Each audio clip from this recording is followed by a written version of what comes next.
Hey guys, welcome back to the channel, and in this video I'm gonna show you how to switch the skills on the your character on the Diablo Immortal Mobile. So without any further ado, let's get started. First thing you need to do is you need to log in into your Diablo Immortal account, and if you already log in, you can go to a menu like this, and then you can to the settings on the right corner, on the top right corner, and then choose skills.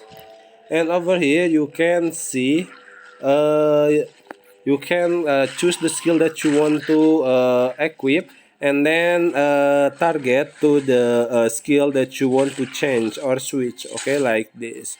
So here it is. I hope this video was helpful for you guys, and if you like the video, you can like, comment, and share, and also subscribe to the channel if you haven't done that already. And if you have a question, you can leave it in the comment section down below. Thank you so much for watching.